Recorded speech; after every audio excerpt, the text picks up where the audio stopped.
இது சிந்திக்கும் காலம், செயல்படும் நேரம், மௌனமாயிருக்காதே. நீ சிந்திக்கும் காலம், செயல்படும் நேரம், மௌனமாயிருக்காதே.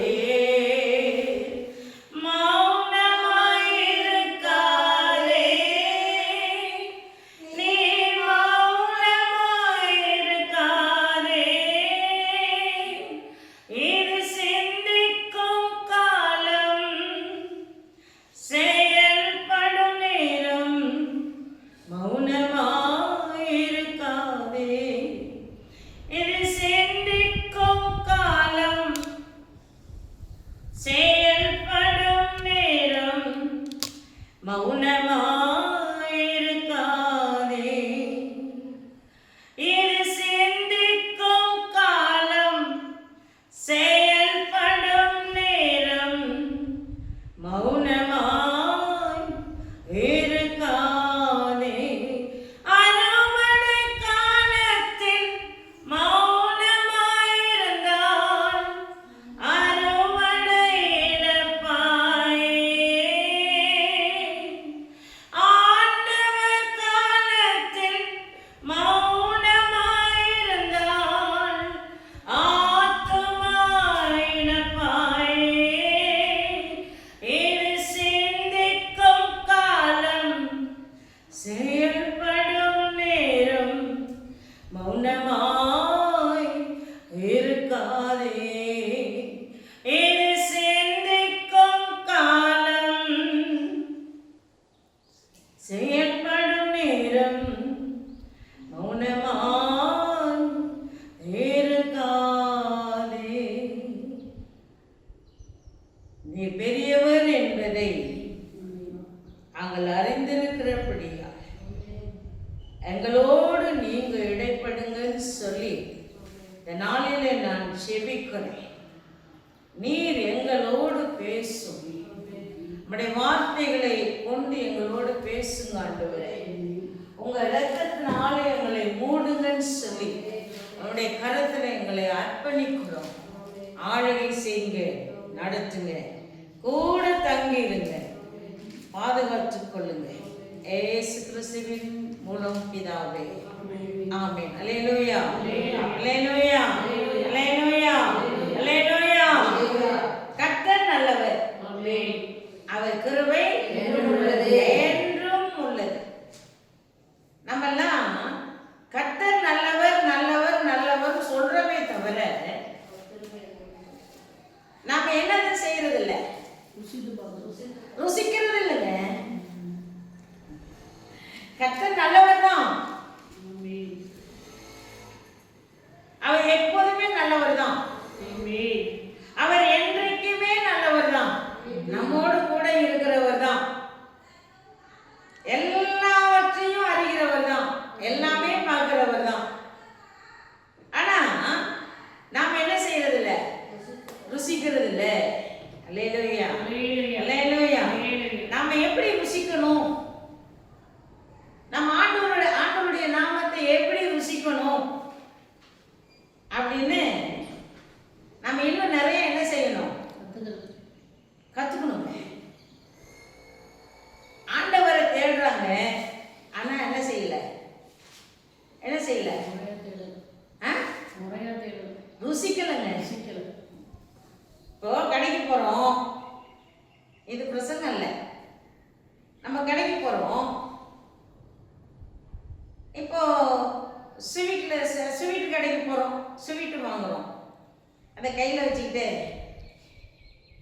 நீ நல்லா இருப்பியா, இனிப்பா இருப்பியா, டேஸ்டா இருப்பியா அப்படின்னு நம்ம அதை பார்த்துக்கிட்டே நம்ம அதை கேட்குறோன்னு வச்சுக்கோங்க. இல்லை இப்போ நீங்கள் ஸ்வீட் கடைக்கு போறீங்க, உங்கள்கிட்டே வரேன், நீங்கள் ஸ்வீட் கடைக்கு போறீங்க, இந்த ஸ்வீட் ஏதோ ஒரு ஸ்வீட் வாங்குறீங்க, ஜாங்கிரியோ லட்டோ ஏதோ ஒன்று வாங்குறீங்கன்னு வச்சுங்க, பாதுஷாவோ ஏதோ ஒன்று வாங்குறீங்க. நீங்க என்ன செய்வீங்க, சாப்பிட்டு பார்த்தா அது ஸ்வீட்டாக இருக்கிறது பாருங்க. இப்போ எங்கள் மாஸ்டர் ஐயா உட்காந்துருக்காரு, அவர் ஸ்வீட் கடைக்கு போனாருன்னா நான் போக மாட்டேன் மேலே. அவர் மேலே போய் எல்லாத்தையும் பார்ப்பாங்க. பார்த்துட்டு இது நல்லா இருக்கா அப்படின்னு பார்ப்பாங்க. கொஞ்சம் கொடு, என்னது கொஞ்சம் கொடு, அந்த கடைக்காரன்கிட்ட போய் கொஞ்சம் கொடு அப்படின்னு கேட்பாங்க. அவன் என்ன செய்வான், எடுத்து சாப்பிட்டு பாருங்க சார் அப்படின்னு கையில கொடுப்பான். இவர் உடனே என்ன செய்வாரு, காரமா இருந்தா அவரு சாப்பிடுவாரு, இனிப்பா இருந்தா என்கிட்ட கொடுப்பாரு. ஏன்னா எனக்கு சுகர் இல்லை. அப்போ இனிப்பா இருக்கு, நல்லா இருக்கு அப்படின்னா உடனே என்ன செய்வாங்க, வாங்குவாங்க.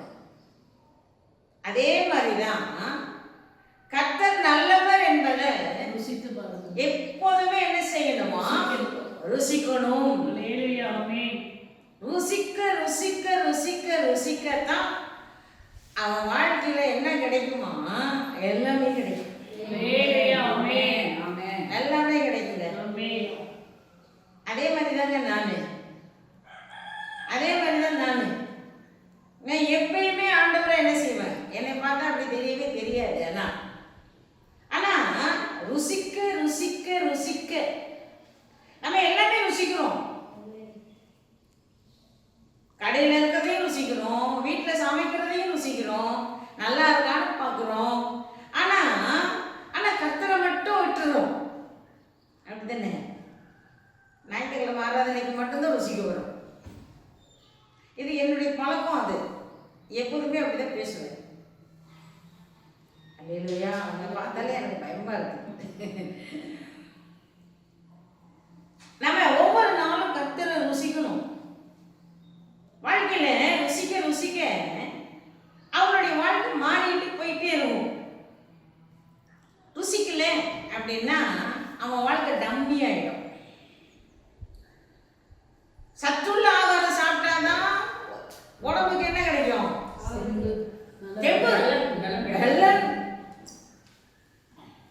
சத்து இல்லாத ஆகாரத்தை சாப்பிட்டா ஒண்ணுமே இருக்காதுங்க. ஒண்ணுமே இல்லை, டவுனு.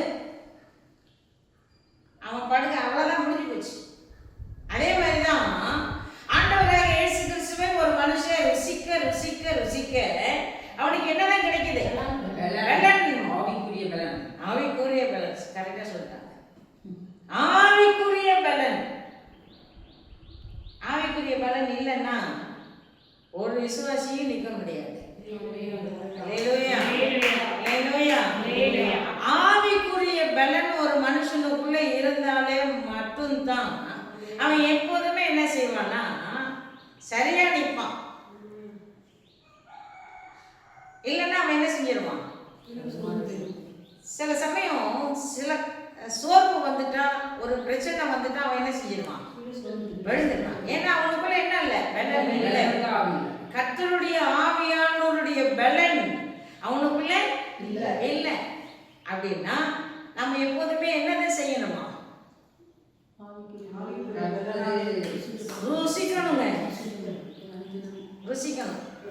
இப்ப இந்த வருஷம் தொடங்கிருச்சு.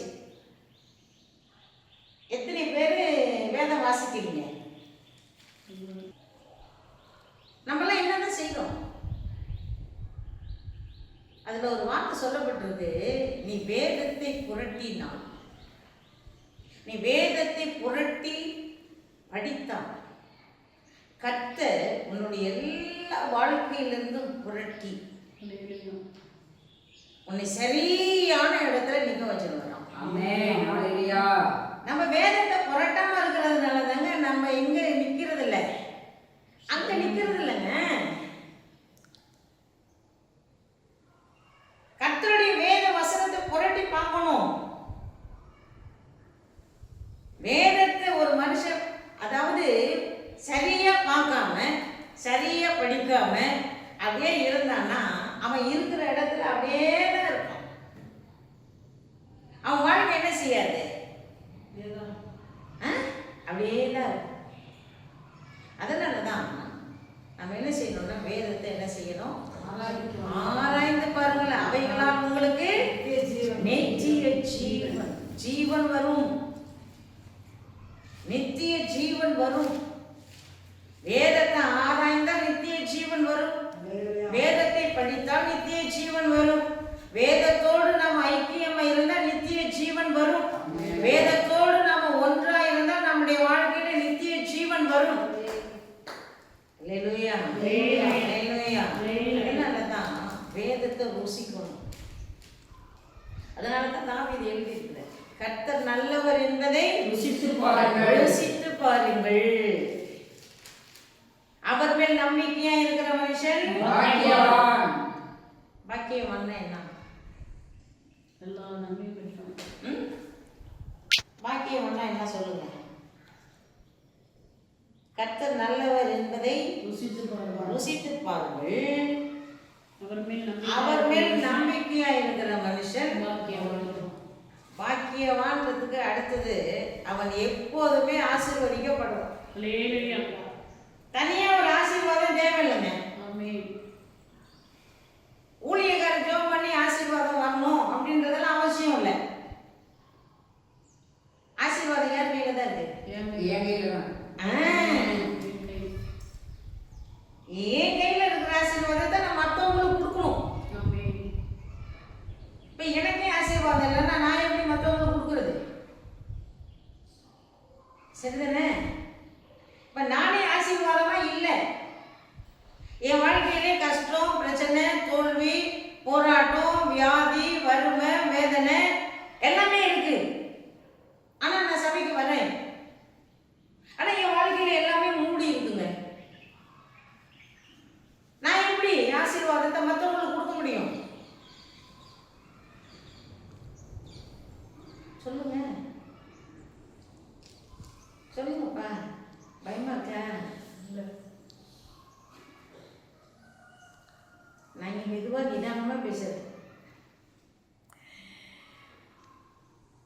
சொல்லுங்க, கொடுக்க முடியுமா? முடியுமா? ஏன்? ஏன்னா நாங்க இல்லை. அப்படிதான் சகோதரி. எனக்குள்ள என்ன இருக்கு? என் வீட்டுக்குள்ள என்ன இருக்கு?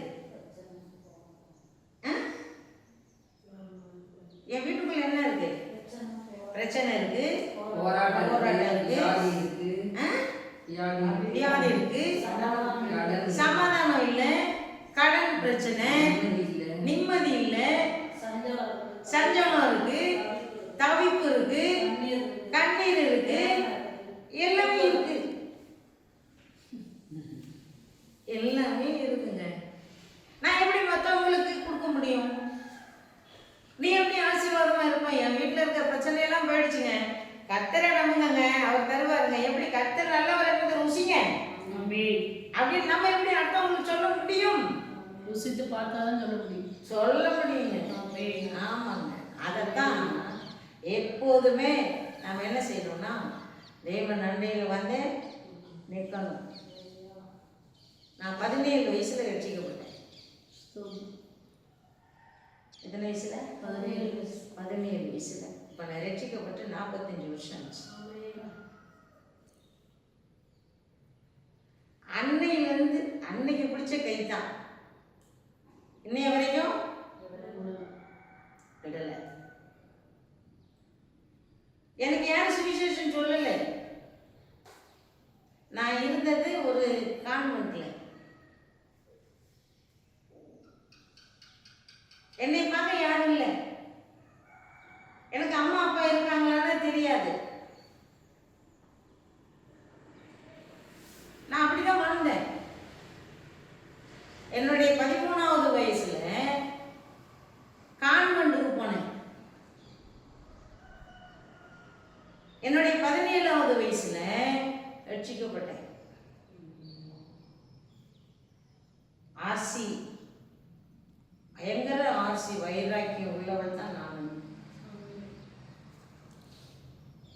என்னுடைய சாட்சியெல்லாம் பெரிய சாட்சி. என்ன கேட்டாங்கன்னா எனக்கு டைம் எல்லாம் பத்தாது. இப்படி கூடி ஒரு வீட்டில் கூடி செபிக்கும் போது அப்பெல்லாம் வந்து சின்ன சின்ன ஓட்டு காட்டாங்க. இப்பெல்லாம் ஜங்ஷன்ல எல்லாம் வந்து ஜெனி பிளாசா அங்கே அங்கே அங்கே இருக்குது. அந்த அந்த ஏரியாவுக்கு பின்னாடி தான் அந்த மண்டபம், அந்த கான்வென்ட் இருக்குது. அங்கெல்லாம் ஓட்டு வீடு தான். நான் சின்ன பிள்ளையா இருக்கும்போது அங்கே ஒரு வீட்டில் எய்சு எந்த வாழ்வின் பலனானார் எனக்கு என்ன ஆனந்தம் அப்படின்ற அந்த பாட்டு பாடி கைத்தட்டி பாட்டு பாடிட்டு இருந்தாங்க. அப்பதான் நான் ரட்சிக்கப்பட்டேன். அல்லேலூயா, அல்லேலூயா. ஏன் அப்படின்னா நான் என்னுடைய பிரயாணமே வேற, என்னுடைய வாழ்க்கையும் வேற, என்னுடைய திட்டமே வேற. ஆனா ஏற்ற நேரம் வரும்போது ஆண்டவர் என்ன செஞ்சாரா, இனிமே இவ்வளவு விடக்கூடாது அப்படின்னு சொல்லி டபக்குன்னு வந்து என்ன செஞ்சிட்டாரு, கவி படிச்சுட்டாரு. 15 வயசுல சினிமாவுக்கு போக வேண்டிய நானு எல்லாமே ரெடி ஆயிட்டு, எதுக்கு பாட்டு பாட்டு பாடு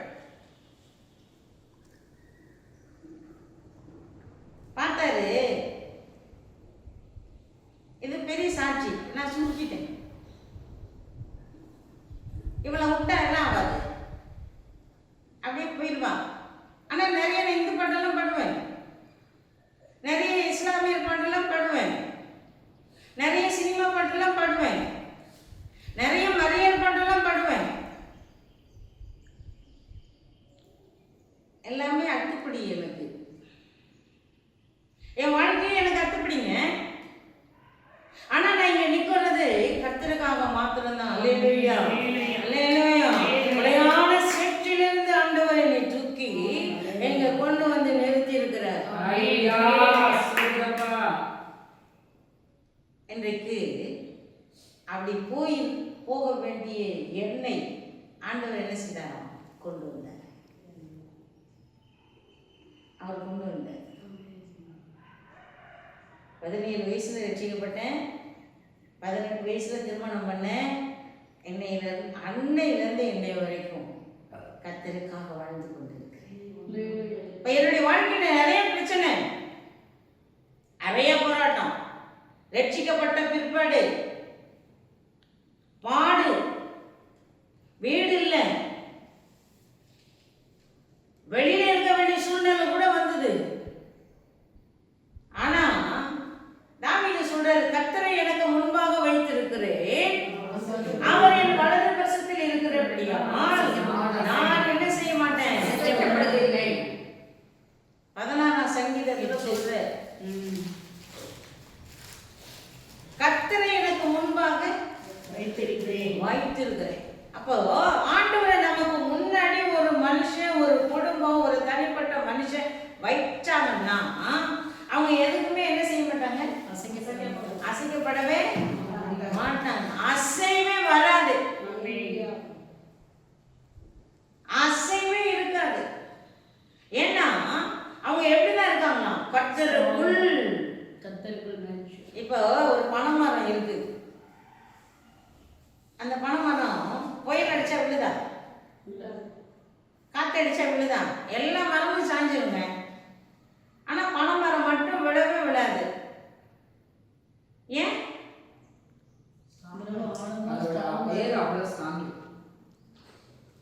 அந்த வேறு நேரா இருந்தா விழுந்துருங்க. அது நேரா இருந்தா விழும். ஆனா பனைமரத்துக்குடைய ஒரு ரகசியம் என்னன்னா, அந்த பனைமரத்தை சுற்றிலும் ஆணி வேர் இருக்கும். அந்த வேர் உள்ள அப்படியே என்ன செய்யும், அப்படியே ஓடிக்கிட்டே இருக்கும். அதை சுத்தி சுத்தி சுத்தி சுத்தி ஓடும். அதனாலதான் அது எப்பயுமே என்ன செய்யாதான், கீழவே விழாது. ஒரு வசனம், ஒரு லீபனோனில் உள்ள கேதுருவை போல் வளருவான். நீதிமான் பழைய போல வேறொன்று நிற்பான். விசுவாசி சபையிலே நீதிமானை போல வேறொன்று நிற்கணும். இன்றைக்கு அவர் நல்லவர் என்பதை நாம என்ன செய்யணுமா, ருசிக்கணும், ருசிக்கணும், ருசிச்சு ருசிச்சு ருசிச்சு அவன் வாழ்க்கையில் வரும்போது மட்டும்தான் அவன் எப்படி இருப்பான், சரியான இடத்துல நிற்பான். இல்லைன்னா அவன் வாழ்க்கை என்ன செய்யும், கோணி கோணி கோணி கோணெல்லாம் போயிட்டே இருக்கும். கொஞ்சம் காத்தடிச்சா அவன் என்ன செஞ்சிருவான், விழுந்துருவான். கொஞ்சம் காத்தடிச்சா விழுந்துருவான். அதுக்கப்புறம் அவனை தூக்கி நிறுத்துறதுக்கு ஆள் வேணும். இன்னைக்கு நம்மளும் அப்படிதான். கொஞ்சம் காத்தடிச்சா என்ன செஞ்சிடும், அப்படித்தானுங்க.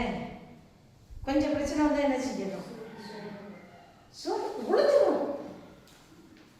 ஜெபமா அம்மா பார்த்துக்கலாங்க.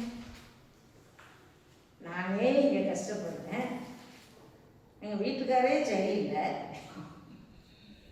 அப்படிதானே அப்படிதானே வீட்டுக்காரே சரியில்லைங்க. ஜெபம் தானே, அப்புறம் வச்சுக்கலாம், அப்புறம் பார்த்துக்கலாம். ஆனா அது அல்ல. இப்போ நம்ம எவ்வளோ நேரம் ஜெபிக்கிறோம் சொல்லுங்க பார்க்கலாம். நம்ம எவ்வளோ நேரம் வேத வாசிக்கிறோம்னு கேட்டோம். என்னன்னு தெரியல, நான் பிரசங்கத்துக்குள்ளே போக முடியல.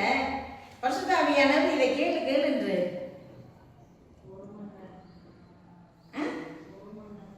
யார் சொல்றது, நீ எப்படி ஜெபம் பண்ணுவீங்க,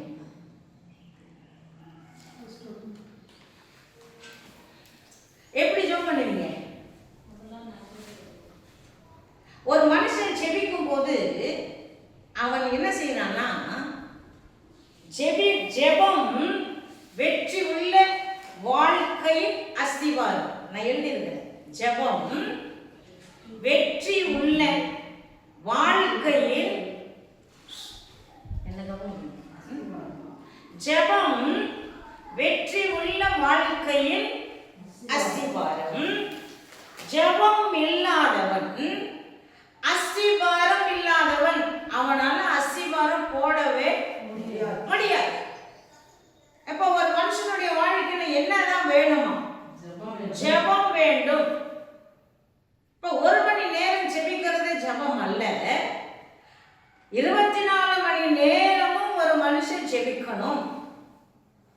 சொல்லுவாங்க, நான் 1 மணி நேரம் ஜெபம் பண்ணிட்டேங்க. எத்தனை ஒரு மாசத்துக்கு எவ்வளவு தசம பாகம் கொடுக்குறீங்க, காணிக்க கொடுக்கறதே இல்லையா? எவ்வளவு கொடுத்தீங்க?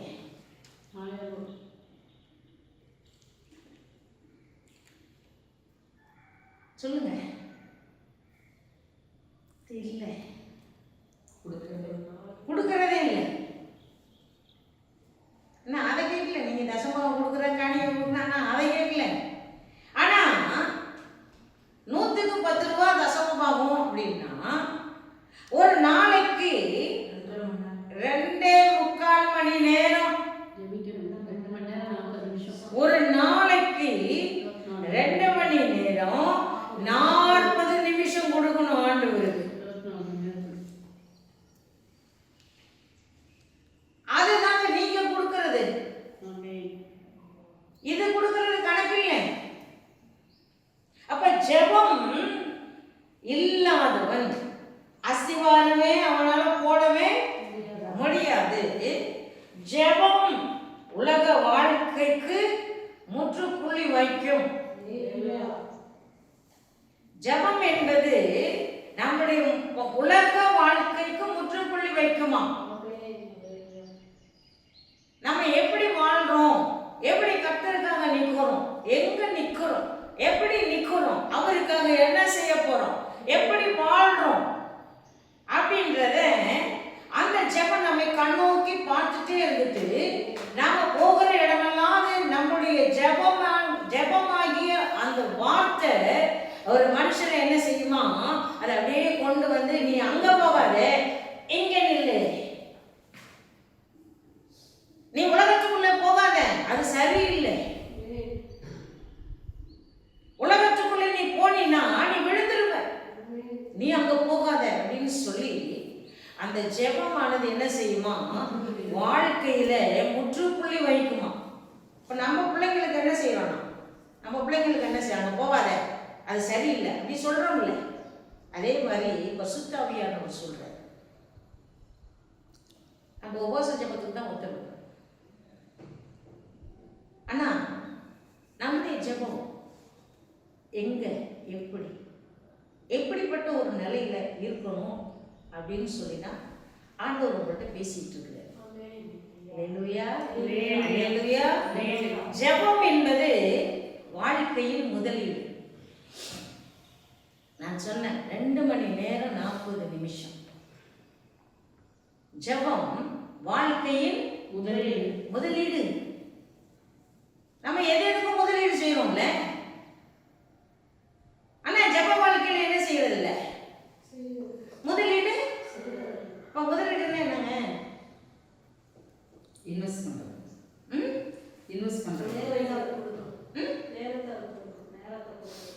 முதலீடு அப்படின்னா இப்ப பேங்க்ல வந்து என்ன செய்யறோம்? பேங்க்ல என்ன செய்யறோம்? பணம் டெபாசிட் பண்றோம். அந்த டெபாசிட் பணம் அது வட்டியோட என்ன செய்யுது? நமக்கு வருது. அப்படியே நம்ம 10,000 போட்டோம்னா அது 20 வருஷம் 10 வருஷம் 5 வருஷம் ஆனா அது என்ன செய்யுது? ரெட்டிப்பா வருது. முதலீடு செய்யுது. அது என்ன செய்யுது? முதலீடு செய்யுதுங்க. பேங்க் முதலீடு செய்யுது. ஆனா கிறிஸ்துவ விசுவாசியா இருக்கிற நாம என்ன செய்யறது இல்லை, முதலீடு செய்யறது இல்லைங்க. 1 மணி நேரம் ஜெபிக்கிறது முதலீடு இல்லை. நிறைய நேரம் ஜெபிக்கிறது தான் முதலீடு. ஆண்டவரை நமக்கு முன்னாடி வச்சு ஜெபிக்கிறது தான் முதலீடு. இப்ப யாரெல்லாம் பரிசுத்த ஆவியானவருடைய கையை பிடிச்சிருக்கிறீங்க? எத்தனை மணி நேரம் அந்நிய பாஷையில பேசுறீங்க?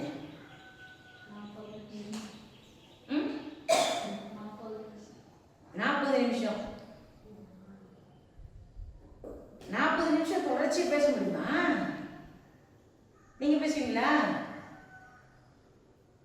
நீங்க பேசுவீங்களா? நீங்க பேசுவீங்களா? 1 மணி நேரம் பேசுவீங்க.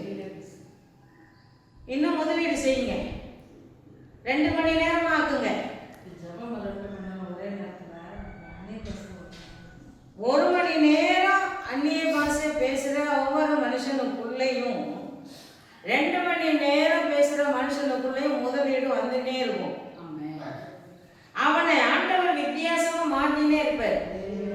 அல்லேலூயா. நான் வந்து அடிக்கடி முதலீடு செஞ்சுட்டே இருப்பேன். நான் நைட்டு 12 மணிக்கு உட்காந்தேன்னா 4 மணிக்கு தான் படுப்பேன்.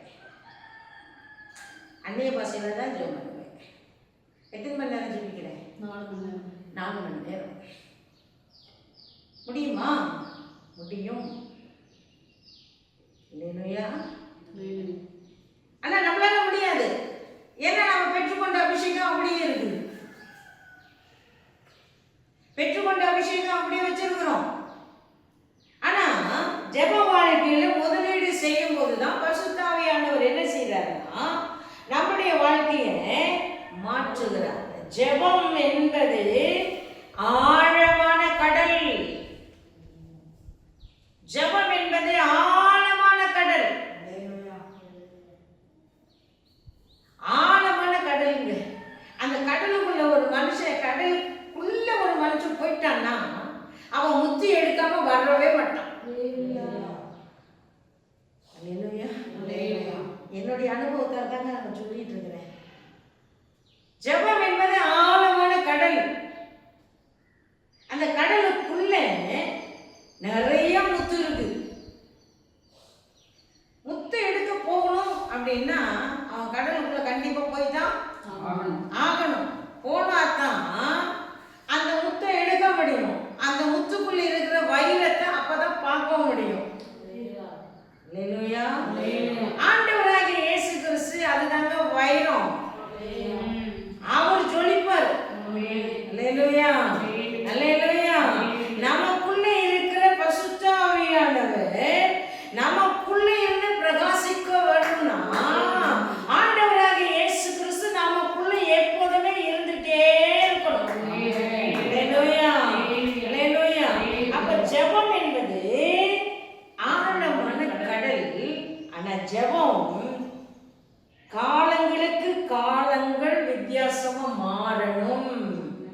அல்லேலூயா. இப்ப ஜெபம் காலங்களுக்கு காலம் என்ன செய்யணும்? மாறணும்.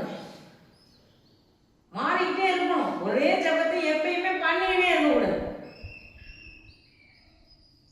சொன்ன ஜெபத்தையே பண்ணிக்கிட்டே இருக்கக்கூடாது. வித்தியாசமா என்ன செய்யணும்? ஜெபிக்கணும். வித்தியாசமான ஜெபம் தான் வாழ்க்கையவே சரி பண்ணும். வித்தியாசமான ஜெபம் தான் குடும்பத்தை சரி பண்ணும். வித்தியாசமான ஜெபம் தான் பிள்ளைகளை மாற்றும். வித்தியாசமான ஜெபம் தான் கணவரை மாற்றும். வித்தியாசமான ஜெபம் தான் சத்துருவின் கிரியைகளை அழிக்கும். அல்லேலூயா, அல்லேலூயா. ராக்காலம் வருது, ராக்காலம் வருது, காலங்கள் மாறுது, தேசங்கள் மாறுது. இன்றைக்கு நீங்களும் நானும் அப்படியே உட்கார்ந்து என்ன செய்யப்படும்?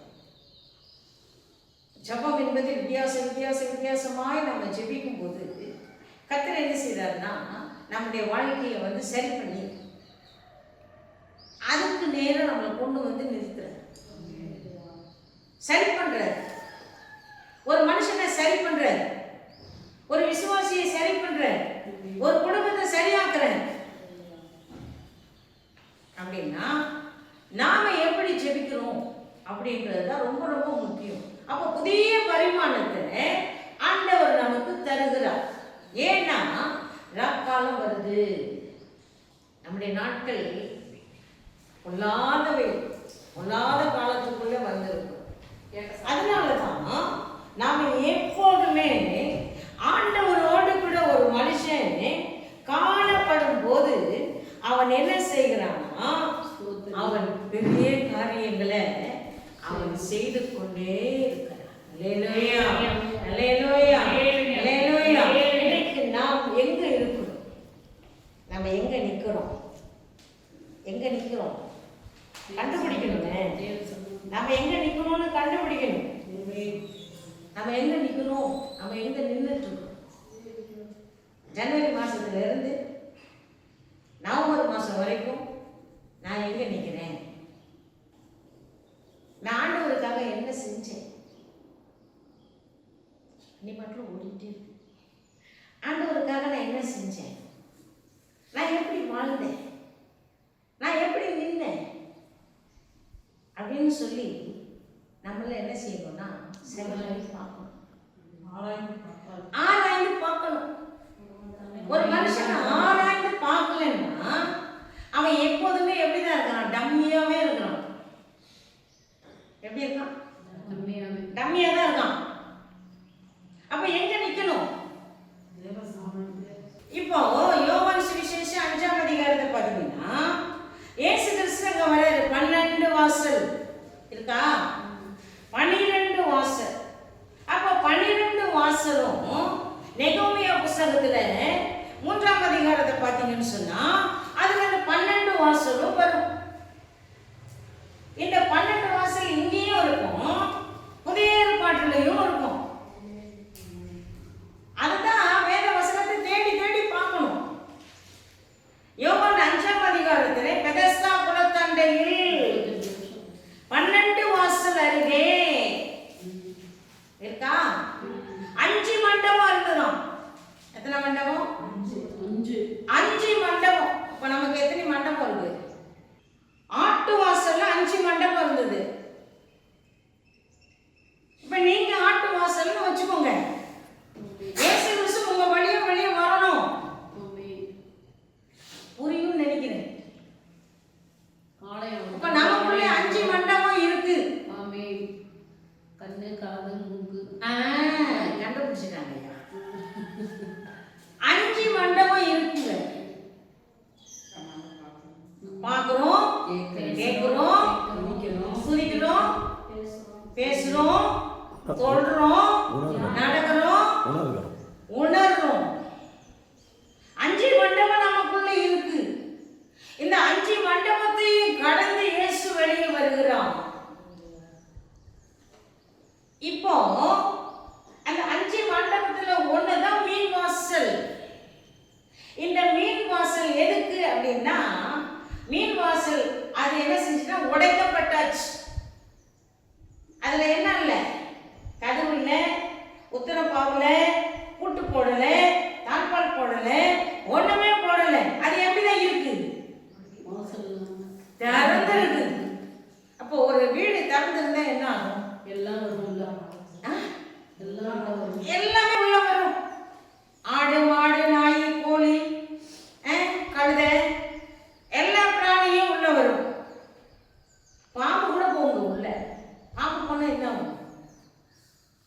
சொல்லுங்க. பாம்பு போனா என்ன ஆகும்? சர்ப்பம் போனா என்ன ஆகும்? போட்டு தள்ளும். குரங்கு போனா என்ன ஆகும்? குரங்கு போய் கூட உட்காந்துருக்கலாம். அது என்ன பண்ணும்? எல்லாத்தையும் அடிச்சுட்டு போயிடும். நாய் போனா அசிங்கம் பண்ணிடும். மாடு போனா அசிங்கம் பண்ணிடும். ஆனா அந்த வீண் வாசல்ல என்னதான் இல்லை? கதவு இல்லை, உத்தரவு ஆகல, நில கதவு வைக்கல, கதவு போடல, பூட்டு போடல, தாழ்பால் போடல. அப்படின்னா ஒரு கிறிஸ்தவனுடைய வாழ்க்கையில என்னத்தான் வரும்? சொல்லுங்க. ஜெபம் இல்லைன்னா எல்லாமே வரும். வேதத்தை புரட்டுனா வேதம் நம்மளை புரட்டி கொண்டு வந்து சரியான இடத்துல நிற்கணும். அப்படின்னா நாம என்ன செய்யணும்? அப்படின்னா நாம சரியா என்ன செய்யணும்? உலக வாழ்க்கையில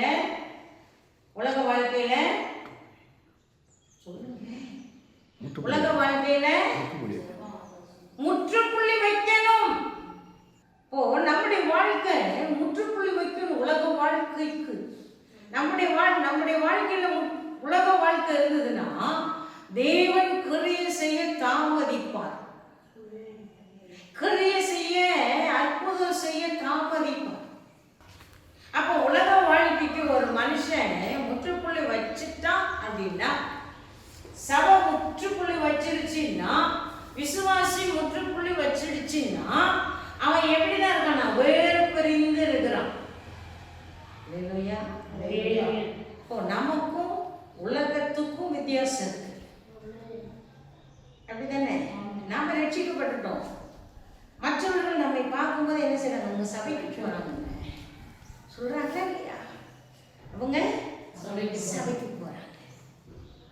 இப்ப சபைக்கு போறாங்க அப்படின்னு நம்மளை பார்க்கிறவங்க நம்மளை பார்த்து கேட்கணும். என்ன கேட்கணும்? நீங்க போற இடத்துக்கு நானும் வரட்டுமா? ஏன் அவங்க நம்மளுக்கு இப்படி கேட்க மாட்டாங்க?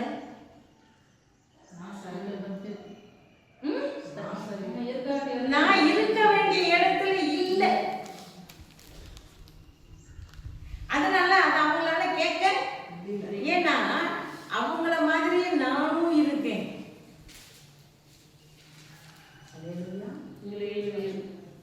அவங்கள போலவே நானும் வாழ்றேன். அவங்கள மாதிரியே நானும் என்ன செய்யறேன்? இருக்கேன். அதனாலதான் அவங்க என்ன செய்யறது இல்லை? நம்மளை பார்க்கறது இல்லை, நம்மளை விசாரிக்கிறது இல்லை, எனக்காக ஜெபம் பண்ணுங்கன்னு சொல்றது இல்லை. ஆனா நம்ம வேறு புரிஞ்சு என்ன செய்யணும்? வரணும். அல்லேலூயா, அல்லேலூயா.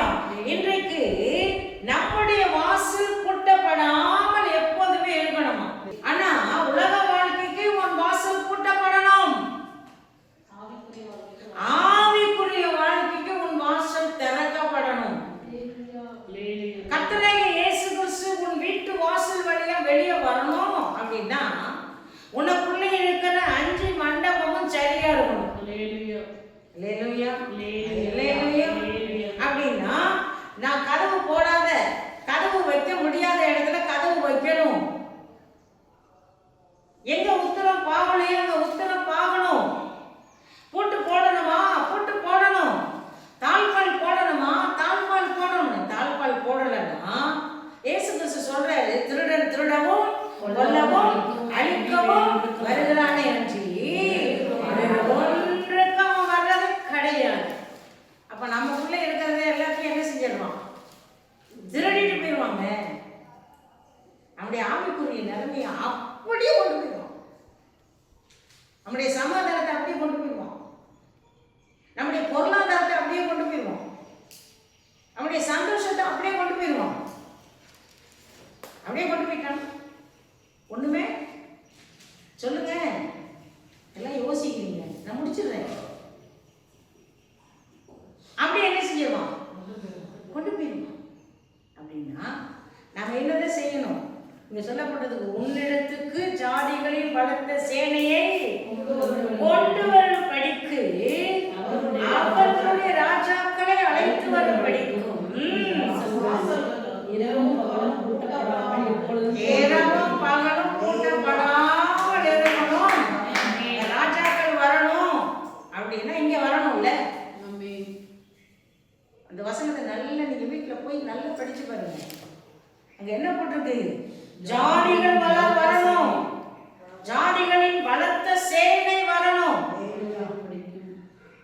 ராஜாக்கள் வரணும் அப்படின்னா நம்ம வாசல் எப்போதுமே பூட்டப்படாமல் திறந்தே இருக்கணும்.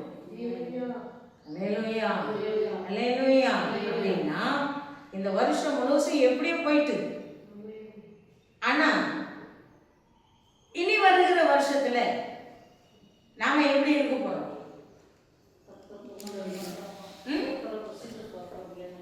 கர்த்தரோடு கூட இணைந்து இருக்கணும், அவரோடு இசைந்து இருக்கணும். அவருக்காக மட்டுமே நாம என்ன செய்யணும்? என்ன செய்யணும்? இருக்கணும். அல்லேலூயா அல்லேலூயா. இன்னைக்கு நம்முடைய வாழ்க்கையில எப்போதுமே அவரை பற்றி கொண்டே இருக்கணும். நான் ஒரு வாசல் தான் சொல்லி இருக்கிறேன், மணி ஆயிடுத்து, ஒரு வாசல் தான் சொல்லி இருக்கிறேன். ஆனா நம்ம பழைய வாசலுக்குள்ளே இருந்து நம்ம எப்போதுமே என்ன செஞ்சிடணும்? என்ன செய்யணும்? குப்பமேட்டு வாசல்ல இருந்து வெளியில வரணும், பழைய வாசல்ல இருந்து வெளியில வரணும். அப்படி வெளியில வந்தா குப்பமேட்டு வாசல்னா எனக்கு ரொம்ப பிடிக்குங்க அந்த வார்த்தை. குப்பமேடுன்னா கவனிச்சிருக்கீங்களா? என்ன பாருங்கப்பா, குப்பமேடுன்னா குப்பமேட்டு வாசல். உங்க வீட்டுல எல்லாம் குப்பையே இருக்காதா? இப்ப தெருக்கல்ல போனீங்கன்னா, இப்ப அரியமங்கலத்துக்கு போங்க, இப்ப அரியமங்கலத்துல என்ன செய்யலாம்? குப்பையெல்லாம் என்ன செய்யலாம்? அப்படியே கொட்டி அப்படியே வச்சிருக்கான். அப்படியே அது ரொம்ப ஆயிடுச்சுன்னா உடனே என்ன செஞ்சிருவான்? கொடுத்து விட்டுருவான். அது உடனே என்ன ஆகும்? நானும் வாட்டடிக்கும்.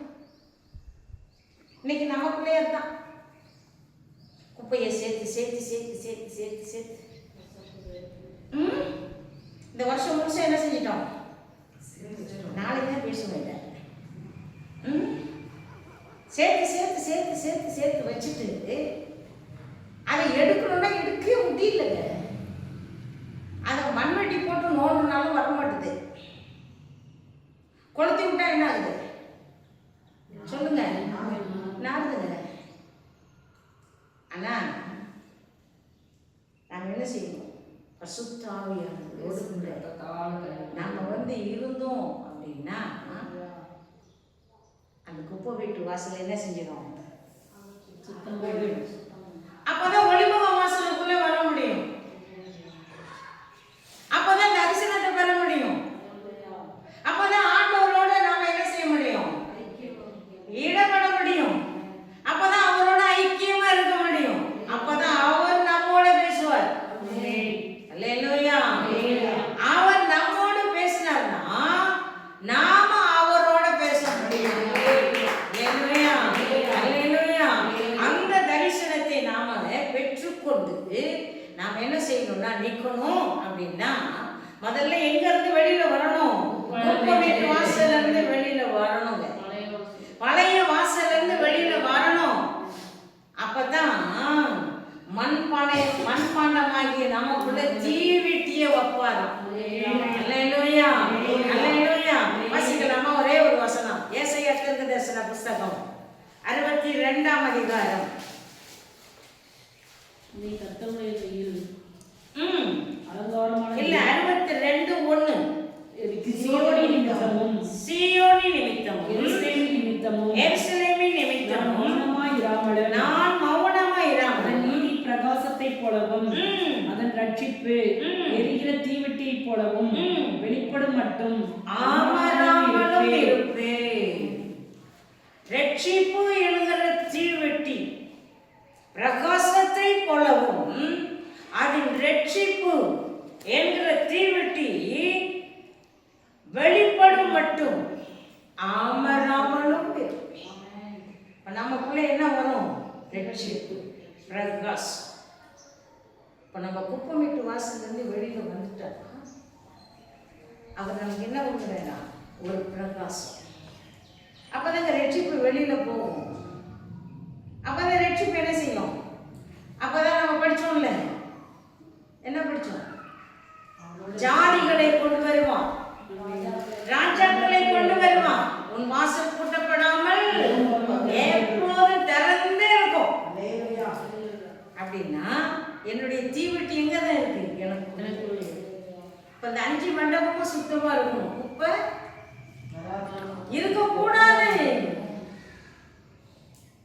5 மண்டபத்துல குப்பையே இருக்கக்கூடாது. அது இயேசு உலாவுகிற மண்டபம், இயேசு வாசம் பண்ணுகிற மண்டபம், இயேசுவோடு கூட இணைந்திருக்கிற மண்டபம். அந்த மண்டபத்துக்குள்ள அசுத்தம் கண்களின் இச்சை, மாம்சத்தின் இச்சை, ஜீவனத்தின் பெருமை, இவைகள் எல்லாம் எங்க இருந்து தான் வரலாம்? உலகத்திலிருந்து வருகிறபடியால் அந்த உலகம் நம்ம என்ன செய்யுது? அதுல இருந்து நம்ம வெளியில வரணும் அப்படின்னா நாம என்ன செய்யணும்? நாமே நிதானித்து அறியணும். நாமே ஆண்டவரோடு கூட நெருக்கமா இருக்கணும். கர்த்தர் நம்மோடு கூட நாளைக்கு விளக்கமா நிறைய நேரம் பேசுவார். நம்ம எண்ணங்களை ராக்காலம் வருகின்றதே, அதின் சாயல் தெரிகின்றதே, ராக்காலம் வருகின்றதே, அதின் சாயல் தெரிகின்றதே, ஒளியுள்ள காலம் முடிவாகும் முன்னே உன் சேவை நிறைவேற்றிடு. ஒளியுள்ள காலம் முடிவாகும் முன்னே உன் சேவை நிறைவேற்றிடு. இது விதைக்கின்ற காலம் அல்லவா, நான் செயலாற்றும் நேரம் அல்லவா, நான் விதைக்கின்ற காலம் அல்லவா, நான் செயலாற்றும் நேரம் அல்லவா. உறங்காமல் நாமும் விரைந்தோடி எங்கும் சுவிசேஷ விதைத்தோம். உறங்காமல் நாமும் விரைந்தோடி எங்கும் சுவிசேஷ விதைத்தோம். எங்களோடு கூட பேசி நம்முடைய வார்த்தைகளுக்காக நன்றி. நீர் எங்களோடு கூட இடைப்பட்டதற்காக நன்றி. உங்களுடைய தெய்வீக பிரசனத்துக்குள்ள ஆண்டவரே எங்களை ஒப்புக் கொடுக்கிறோம்.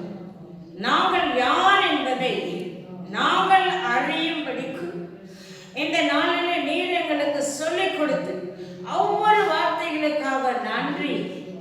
நாங்கள் ஆண்டவரே மீன் வாசலிலே இருக்கிறதான எல்லாவற்றையும் சீர் செய்து ஆண்டவரே பழைய வாசலுக்குள்ளே நாங்கள் கடந்து போகாமல் பழைய மனுஷரை நாங்கள் களைந்து போட்டு ஆண்டவரே குப்பை மேட்டு வாசலில் இருக்கிற குப்பைகளை அகற்றி ஆண்டவரே ஒளிமுக வாசலுக்குள்ளே நாங்கள் கடந்து வர ஆண்டவரே ஸ்தோத்திரப்ப ராஜாக்களும் ஜாதிகளும் ஆண்டவரே எங்க வீட்டு வாசல் வழியாய் உள்ளே பிரவேசிக்க ஆண்டவரே எங்களுடைய ரட்சிப்பு தீவெட்டியை போல எரிய ஆண்டவரே இந்த வருஷத்துல ஆண்டவரே நாங்கள் தொலைந்து போன ஆண்டவரே தொலைந்து போன எங்களுடைய அபிஷேகம் தொலைந்து போன ஆண்டவரே எங்களுடைய ரட்சிப்பு தொலைந்து போன அந்த நாட்களை நாங்கள் நினைத்து ஆண்டவரே கவலைப்படாமல் வருகிற வருஷத்துல அந்த ரட்சிப்பை நாங்கள் புதுப்பித்துக் கொள்ள அந்த அபிஷேகத்தை நாங்கள் புதுப்பித்துக் கொள்ள கர்த்தர் எங்களுக்கு அனுக்கிரகம் பண்ணுவீராக.